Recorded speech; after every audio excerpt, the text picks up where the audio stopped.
How did it feel to see the ceremony? Did you get a little weepy like I did? I think it was just fun to see everybody else's, hear personal bits about their story and what their story meant to them and what this award meant to them. I think we all have such different perspectives, and it was nice to see them all placed next to each other. I did get a little emotional watching, but also a true story is Anna and I were texting the whole time as we were listening to everyone's beautiful speeches. Like, oh my gosh, we forgot to thank that person. Oh, that person said such a beautiful thing. Like, we should have added that in our speeches. So it was really truly nice and inspiring to hear everyone's and like their stories and all the people who impacted their storytelling and art. I got to tell you that I'm still in disbelief that I got this fantastic award. So thank you so much. And I just want to say that I'm proud to be with such a fantastic group of illustrators and writers. It is a great group.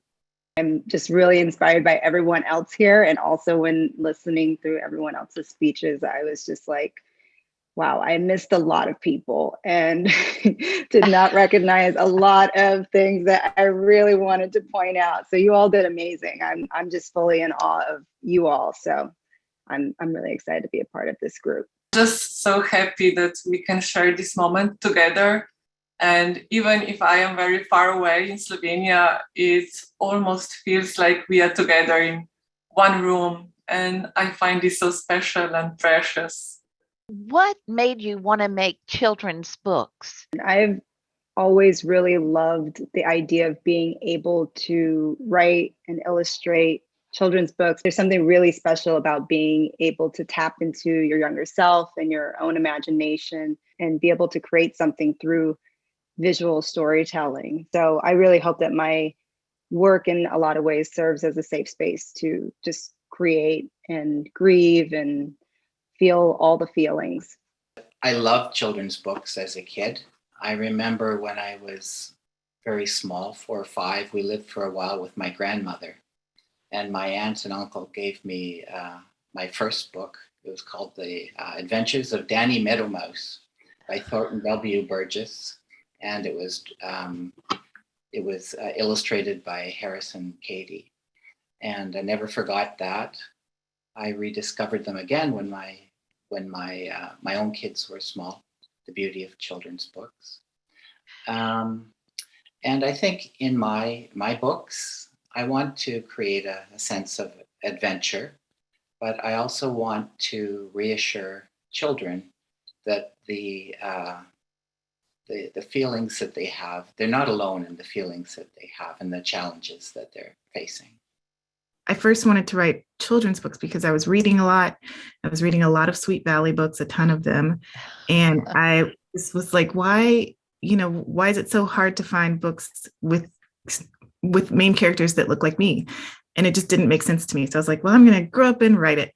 But, it takes a long time to become a good writer. But then when I had kids of my own, I thought, oh, picture books are really, we enjoy them so much. They're so beautiful. They're so well done. Like maybe I should try this format.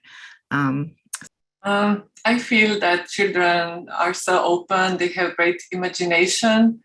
And once they will grow up, and why not to give them something for their life, maybe a beautiful story with a beautiful message. And I also feel like reading books helps with creativity. I think I've always used storytelling as a way to sort of find my place in the world, but also offer a form of escapism.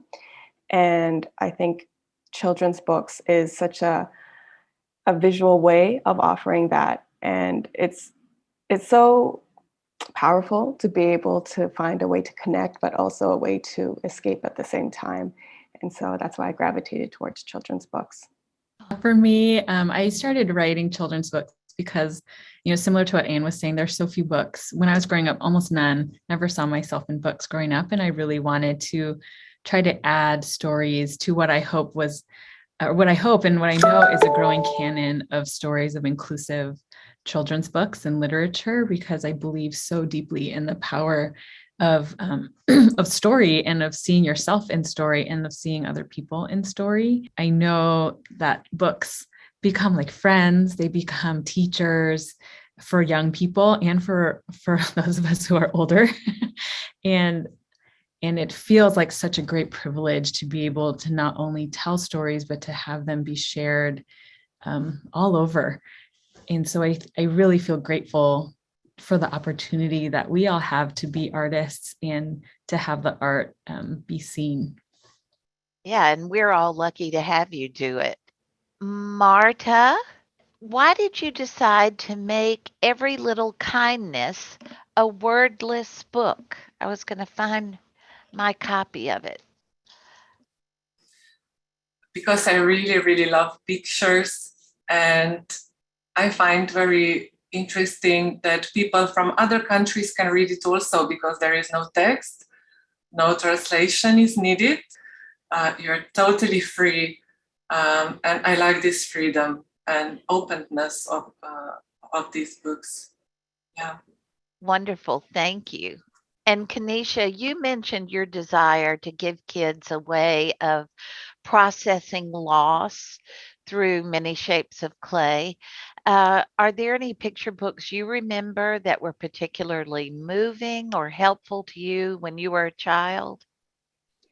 Yeah, well, as a kid, there really weren't a lot of children's books that made me feel truly feel like, hey, it's okay to feel all the nuance of emotion in a way that was really relatable. But being able to really feel like you're seen and heard as a kid is something that I think in general is hard and almost impossible. You're feeling so many different things. Anne, you spoke about how meaningful the books of the past EJK Award winners and honorees have been to you as a writer and as a parent. I think your Everybody in the Red Brick Building is a book already providing the enjoyment and support to kids and adults. What was your inspiration for that story? Definitely my own kids and living in apartments. When both of my kids were born, we brought them back to the apartment, and I was like, "Ooh, it's," they cried in the middle of the night, and I was like, "Oh my gosh, this whoever's on the other side of this wall is probably waking up for the first time to a baby crying, and they didn't even know a baby was coming, And they're gonna hear this every night over and over and over. Like, I hope they've got earplugs. I hope they're heavy sleepers." And that just kind of sparked the idea of, you know, being disrupted in your home by the noise around you. And sometimes it's fun noise, sometimes it's like annoying noise. But I always found that idea really fascinating. Gracie, you describe Lalo's words as a very personal story about the need for better intergenerational communication. What part have books or other experiences played in focusing you on developing good communication skills and modeling them in this book? I think I've actually been revisiting a lot of children's books for this. I think the first thing that came to my head were the Amelia Bedelia series, where it's just like the chaos that happens from miscommunication. And it's not due to cultural differences or intergenerational miscommunication or whatnot. It's just because Amelia is a riot. And Yeah. things just become much more enjoyable when you go with the spirit that she carries. I think of this one stays in my mind because I think it was the first time I remember hearing my mom like laugh her head off during story time when the father of the family goes, "Oh, Amelia, draw the curtains." And she just takes out like a crayon or something and draws all over the curtains. And it's just a lot of delight that can happen from small little puns like that. Paul, can you tell us a little more about why you were ready to give up children's books and how your son got the book you wrote published? I started to write short stories basically back when I was in my 30s. And I sent them in to contests and to publishers, but it's not the easiest thing to find a publisher or an agent. And by the time I was 50, I was starting to get discouraged and pretty well not writing much anymore. And then by this time, my son was an adult, and he remembered one of the stories that I had written called When the Moon Comes, about some children that go into the woods at night to play hockey under a full moon on a frozen beaver pond. He loved hockey, so he remembered it. And without telling me, he just took the story and sent it to the National Hockey League. And the National Hockey League sent it on to Penguin Random House. And then one day, just out of the blue, I got an acceptance letter for something I didn't even know I had submitted. And here I was going to be published. And anyway, and then my double good fortune was that my editor, Sam Swenson, hooked me up with Matt James, who is an Ezra Jack Keats Award winner. So I got lucky that way too. Oh. Anyway, so thanks so much to Daniel for giving me my big break. Joanna,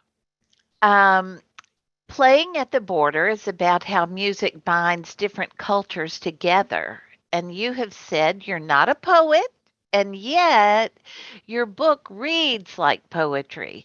And I'm wondering if there was a connection about writing and music that had an effect on the way you wrote the text for this book. I think that the way that I write generally is really inspired by, Jacqueline Woodson, Margarita Engel. They're very lyrical, like beautiful texts. And I think their writing has had a huge impact on and an influence on the way my style has developed. So I don't know that I was consciously trying to be lyrical. I think that's what comes out more naturally for me as a writer. It's helpful for me because I tend to think in metaphor and in analogy. And I find that there is a way that I can express my ideas in that way to add layers, because I'm always trying to say too many things at one time. And so I feel like that the symbolism and all the different literary devices that are available through a more lyrical style allow me to say the things I want to say in a way that can be accessible to kids, but also, if you really want to break it down, have deeper meaning than perhaps you might see on the surface. What words of encouragement can you give to other wannabe children's book writers about sharing their uniqueness?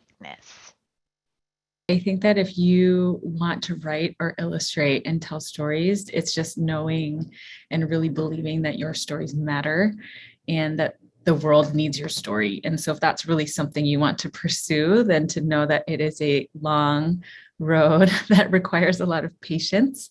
But if you really believe, and I hope you do, that the story you have to tell matters because you're the only person who can tell it, then you have to stick to the road and you have to continue pushing and fighting in the face of all the rejection that is definitely going to come. I'm just going to echo Joanna's sentiment where you really do just have to be stubborn and really stand by the story that you're putting out, or stories, because you really have to fight for yourself. Yeah, it's not an easy road. Mm-hmm. I want to thank the panel.